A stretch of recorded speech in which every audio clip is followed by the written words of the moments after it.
What's up, guys? It's your guy. It's the captain, and I'm here with something a little bit different for you today.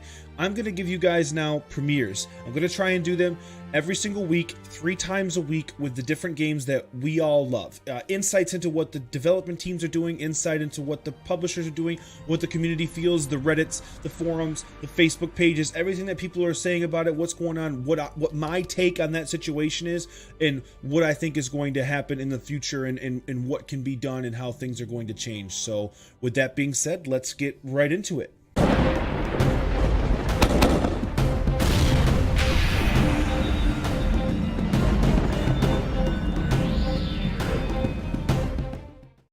Okay, guys, let's get started with my overall expectations and general review. Okay, so I honestly think that Anthem is a great game with incredibly immersive qualities. The fact that you can go into a world and do kind of what you want. You can explore, you can do missions, you can do strongholds, you can really do whatever you feel like doing. Customize your javelin the way you want to, and really just explore in any facet of the game that you feel like doing. You can hang out in the launch zone, you can hang out in Fort Tarsis, you can go out and explore the world and look for extra things that maybe boost up your javelin. I think that that makes the world feel alive, especially with the new storms, and I think that that makes the world feel completely surrounding, which is pretty great, because when you get lost in a video game, I think that that makes it a step above.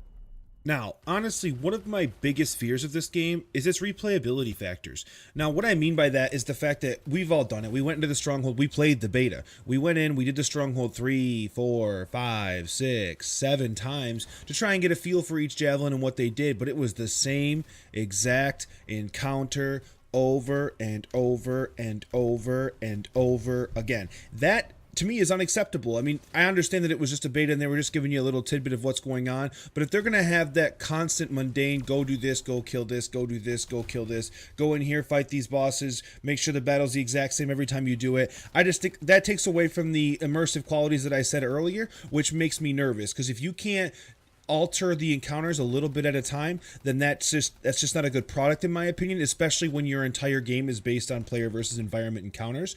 So that is a really high level concern for me. Now, speaking of javelins, guys, the customization that you can do is absolutely astounding. The level of detail that they brought into javelin customization is something I haven't seen in so long that I really don't even know if I have seen it. I don't know. Maybe I'm just an idiot, though. I digress. But the absolute depth of it is what's astounding. You can really create your own entity within the game. It gives the game a more personal feel. The fact that you can slap colors here, do custom colors there, add trim here, add trim there, make a helmet look just a little bit different, or maybe your boots look a little bit different. It really makes you excited to get out into the world, because you can say, this is me, this is how I make an impact in this world, this is how I'm making a difference within the game. And you can show it off to your buddies and be like, dude, check out this dope javelin that I made. I spent like 3 hours in the forge doing it, and it's like probably the coolest javelin that EA and BioWare has ever actually seen. I'm pretty sure I'm going to be on the front page of their website in like 2 days. Continuing with the javelin customization topic, microtransactions are in the game. I don't care, and you shouldn't either. Seeing people in the Reddits, on the forums, on the pages, just absolutely, oh my god, microtransactions, and EA ruined everything because they're a corporate scumbag company. Like, just calm down for like 2.5 seconds and realize that it's just for people like, me, who have money to blow, and they're like, I like that really cool backpack that has, so I want to buy it. Like, that's all it is. It's just people who just want to maybe give a little extra money to the creators, or they want to buy something really cool. You don't have to do it. You can get it in game. Don't be mad about things that add income, allowing you to get your free DLC, when it doesn't actually affect the play of the game. It's not going to make the guy who spent $100 in the game make his javelin ultra super buff, so he has all the best weapons and all the best gear. Not to mention, it's not even PvP, so like, why does it really matter? But anyway, I don't know. I'm getting off on a rant, but I don't care about the microtransactions, especially when they're cosmetic only, and I really honestly don't think you guys should either. Now, speaking of wanting to get a feel for your javelin, the fight mechanics are good. However, I definitely think that you need to have a more in-depth tutorial with each javelin, because I would say 90% of us just went out there and started pressing buttons. We didn't have any clue what it did, how it did it, why it did it, how it was useful in a multiplayer scenario. So I think that the tutorial has to be pivotal to the game, and not pivotal in the aspect that it's going to be like a main story for 2.5 hours of play, but I definitely think that you have to get an in-depth tutorial on how supers work, what you can upgrade, how you can downgrade, what you can do here, what you can do there to make your javelin the best that it can be without having to go through and grind and rebuild and build this and build that and build this and build that, just to see if you can get something that feels like it's supposed to be the way it's done. What I expect from this game is an immersive friend building experience similar to what Destiny was. While it will be super, super grindy, I expect the grind to reap fantastic rewards worth chasing. I'm pretty sure most people can think back to Destiny 1 days when you're grinding it out and you were doing the raids and you're doing the content, and then all of a sudden, boom, that exotic drops and you're like, everybody, and your friends in your party are like, oh my god, you got the super, super good exotic and you're just like the best player ever. Like that's the feeling I want to get back. I want to get back in parties with my friends, with my viewers, engaging in having those moments of when things happen that you don't expect. You're just like, oh my god, I did it. I finally did it. I finally got what I wanted to. Now, I do expect the game to have a plethora of bugs with launches and DLCs. That's common, especially in this era where people are just punching out games left and right and they're really rushing them. Now, this game's been in development for a bit, but EA kind of pushed the envelope with the servers, and that's fine. Just expect it. I hope that they can clean it up quicker than they did in the beta. Anthem does have an opportunity to be the next great game, and that's my most thorough expectation, is that it will be the next great game. A game changer the likes of Vanilla Destiny, Doom, or Elder Scrolls. All those games kind of hit us deep in the feels.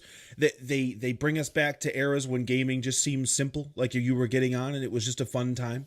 I have very little faith in EA to bring us that product, but I think that BioWare can really step it up and make the game last 3, 5, 7 years, especially if they put in a decent sequel.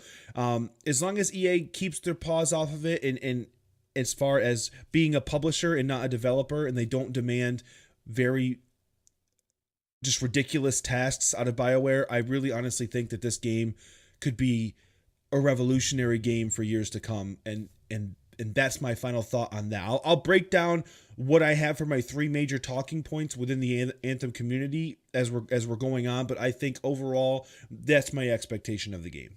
Okay, now to break down those 3 major talking points that I just mentioned, this is what I see within the Anthem community. PvE being it is a problem. You're wrong.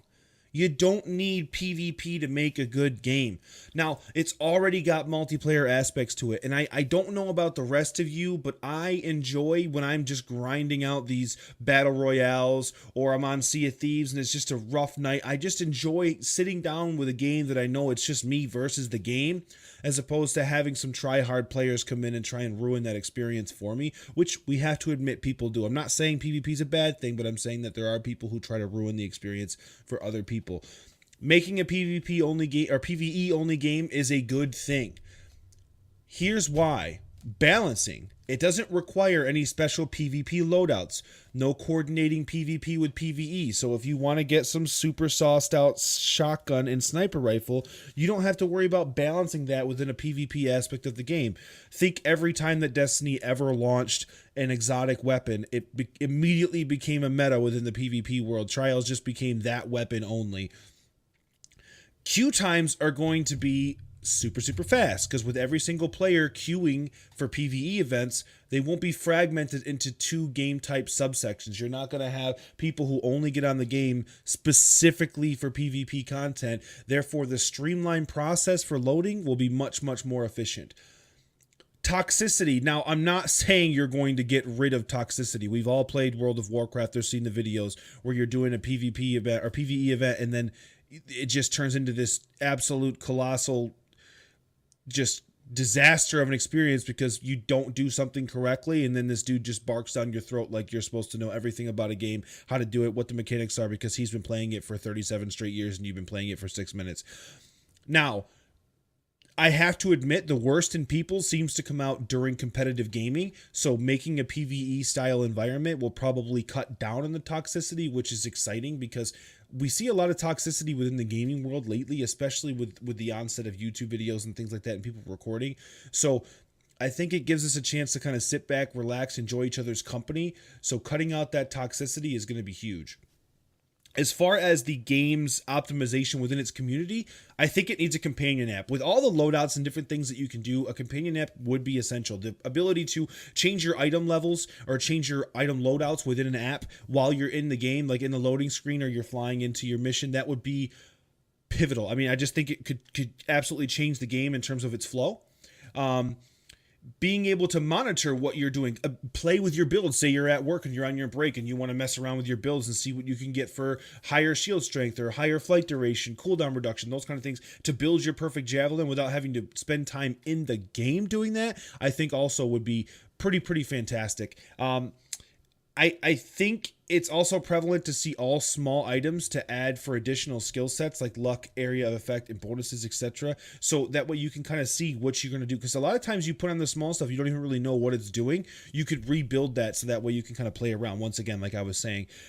Lastly, and this is my last talking point for this video, because I want it to end on a kind of a banger of a note. PC optimization was absolute garbage. Anthem is trash on PC.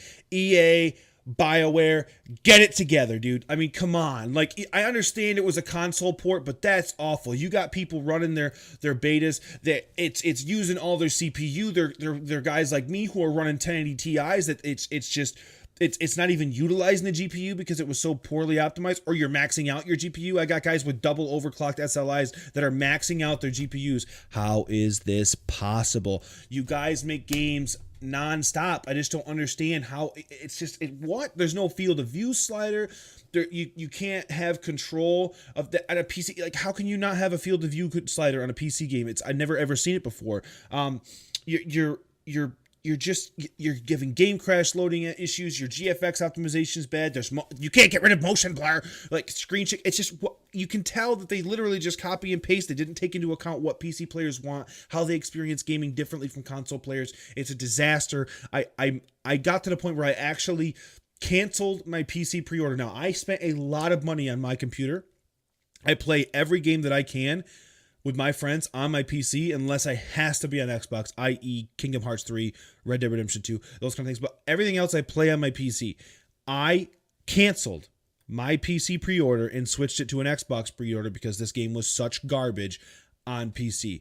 Get that fixed and I'll move it up. But I think with that problem, the game overall can only be like a 6 or 7 out of 10. You boost it up, you get your PC optimization. I think it's a 9 out of 10. So for that reason, I definitely think it's worth getting into and playing. I think if you're a PC player, you should hold out maybe until month 2 or 3 when they put out a couple of patches to get things going. But that's really it.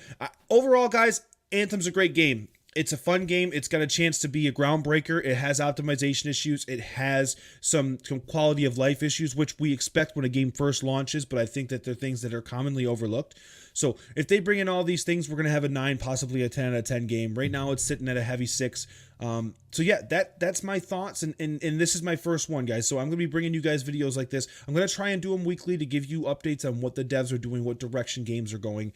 I'm going to be doing Anthem. I'm going to be doing Sea of Thieves. I'm going to be doing The Division, and I'm going to be doing a couple other random games, probably Apex Legends and things like that here and there. So yeah, I hope to see you guys around. I hope you guys enjoyed this video. If you did, please share it out to your communities, to your friends. Let them know that that's what we're doing here. We're doing streams, we're doing videos, we're doing content, and I appreciate that. Make sure you like, make sure you share, make sure you follow, guys. Have a great week.